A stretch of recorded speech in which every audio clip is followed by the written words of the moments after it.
పవిత్రమైనది ఘనుడైన దేవుడు ఏర్పరచినది వివాహమన్నది పవిత్రమైనది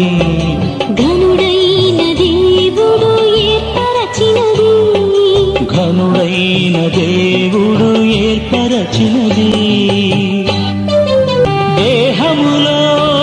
సగభాగముగా